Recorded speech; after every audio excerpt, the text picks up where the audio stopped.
We're going to call this meeting of Veterans Affairs and Emergency Preparedness to order. Jamie, can you please call the roll? Chairman Solomon? Here. Representative Borowski? Representative Brown, designation. Representative Doherty? Representative Genst? Representative Haddock, designation. Representative Ingalls? Representative Monroe, designation. Representative O'Mara, designation. Representative Pielli, designation. Representative Sappy? Representative Scott, designation. Representative Takak, designation. Representative Webster, designation. Chairman Gillen? Representative Banta? Representative Bashline? Representative Cooper? Representative Ham? Representative Kerwin? Representative Krupa? Representative Major? Representative Rigby? Representative Stender? Representative Wattrow? Representative Williams?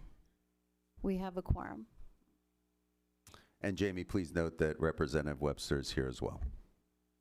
Thank you, Jamie. We will move to our first item of business, House Resolution 180, authored by Representative Green and Representative Stats. I'll take a motion from Representative Doherty, seconded by Representative Rigby, to bring up the resolution. Do we have Representative Green or Stats? Or they're not coming? Okay. Mike with an explanation of the resolution.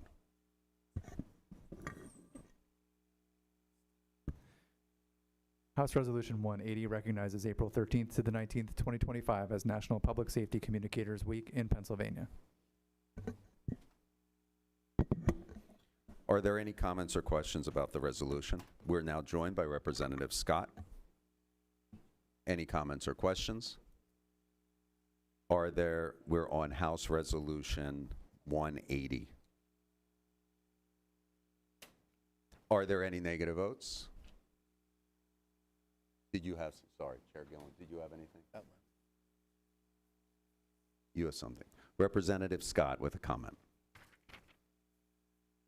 This resolution recognizes the week of April 13th to the 19th as National Public Safety Telecommunicators Week.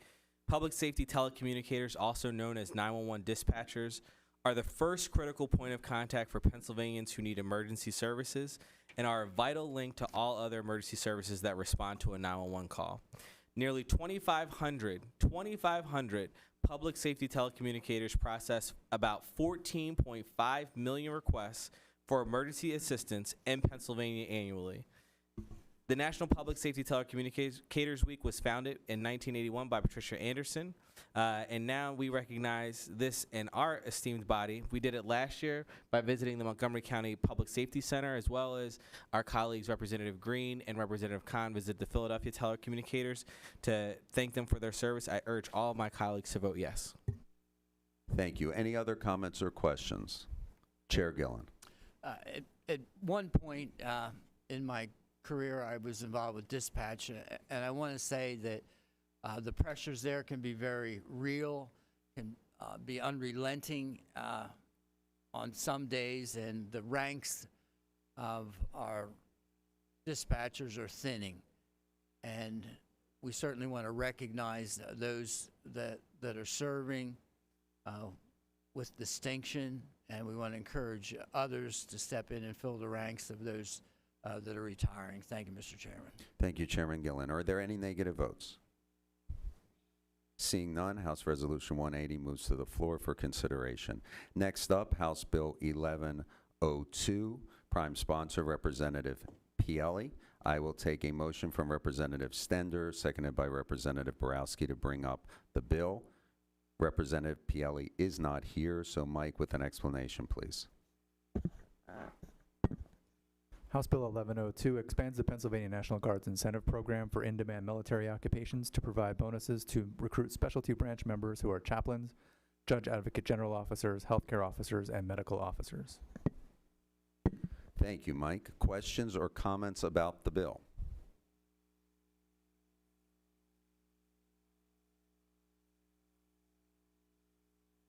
Chairman Gillen.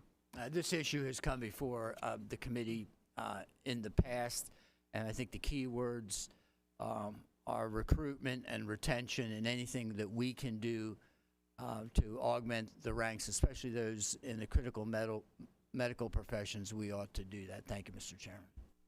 We're now joined by Representative Takak. Thank you, Chairman Gillen.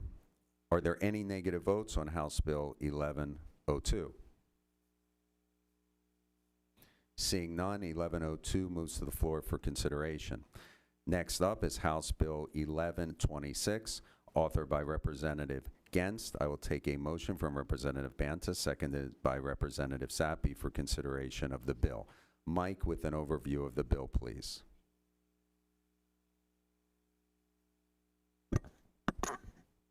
House Bill 1126 provides for tax credits to businesses and individuals for participation by members of the military in fitness activities to enhance force readiness. Thank you, Mike. Are there any questions or comments about the bill?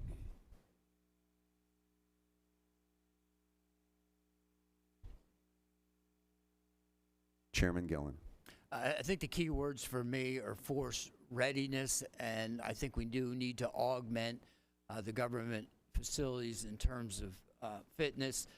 I applaud my colleague, Representative Gens, who served in the military, and I want to highlight the fact that the Department of Revenue will have to promulgate regulations necessary for the implementation of this bill, and I think it's critical. I have a membership at a gym. It's $10 a month, and certainly what is contemplated here is much more robust, and I want us to particularly encourage the Department of Revenue to make sure that this stays tight. I know that in the past when I've had a gym membership and I tried to get out from under it, once I had my account information, it seemed like it was almost impossible to escape being a member of that particular gym, and perhaps more so in this situation where the member may stop going to the gym or otherwise step away from involvement with that gym. When does the cost cease, and when does the tax credit cease for that particular facility? So I'm going to trust the Department of Revenue is going to take care of those regulations, and I certainly support, and I'll be a yes vote on this bill. Thank you, Mr. Chairman. Thank you, Chairman Gillen. Are there any negative votes? House Bill 1126 moves unanimously to the floor for consideration. Our last item of business is House Bill 1144, authored by Representative Dan Williams.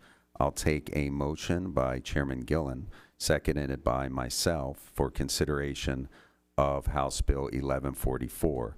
Representative Dan Williams is not here, so Mike, please, with an explanation of the bill.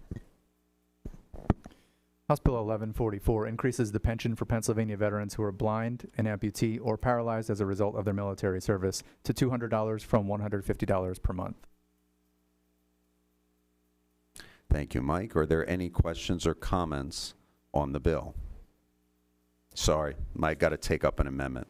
My apologies. My amendment, Amendment A00319, I will take a motion by Representative Ham, seconded by Representative Webster, to take up this amendment. This amendment defines statement of service, and I want to thank Sean. I really appreciate the catch to make sure that we included this language in the underlying bill. Are there any questions or comments on the amendment? Chairman Gillen? Are there any negative votes? A00319 is A00319 passes unanimously and is incorporated into the underlying bill. Now let's get to the underlying bill. Representative Dan Williams, House Bill 1144. On 1144 as amended, are there any questions or comments? Representative Rigby. Thank you, Chairman. Do we know exactly how many veterans this may affect? And I guess the reason for that question is $50 the best that we can do for our veterans? So, Representative Rigby, I appreciate that.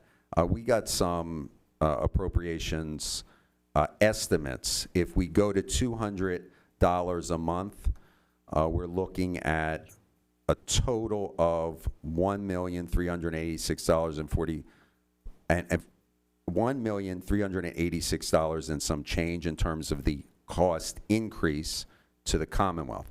And how many? And we're going to look to get a specific answer of how many veterans there are. Chairman, you have that? Approximately 2,500. 2,500 veterans. So 2,500 veterans at $1.3 million cost the Commonwealth and change. If we could do better, yes, absolutely. We'd love to index this to inflation. It's something, though, that we have not gotten buy-in from other folks. And so if we could see our way to get this up, because it has not been increased since, is it 99? Since 99. So let's at least get this. Yeah, I mean, this is $1 million. I mean, is minimal, and it's since '99. That's right. And these guys are going to have a spending fee. I mean, they're going to go crazy. I agree. Well, thank you. Yeah. It's something I can come back and revisit next year and maybe add another 50 to it then, and we'll just continue to do that if we have to. I think that the way, in my opinion, the way to do that, Representative, would be to ensure that every time there is that we index this to inflation, because if we tie it to inflation, Yes. we don't have to deal with the political brinksmanship of trying to increase it every time. That would be my preference. We've had trouble getting buy-in on that. I agree. Thank you, Chairman. We're joined by Representative Pielli. Chairman Gillen. Or were you just giving the number? No, I can add something. Okay. Perhaps we could index it to legislative salary increases and go with the CPI. And in that direction, we might all be in agreement with regard to that. We have passed similar products out of the Veterans Affairs Committee, and in fact, similar products on the floor of the House. And so we hope that this particular bill receives consideration on the other side of the building. Thank you, Mr. Chairman. Thank you so much, Chairman Gillen. Did anyone else have any comments or questions? Are there any negative votes? House Bill 1144, as amended, moves to the floor for consideration. Is there any other business for the committee to consider? Seeing none, this meeting is adjourned.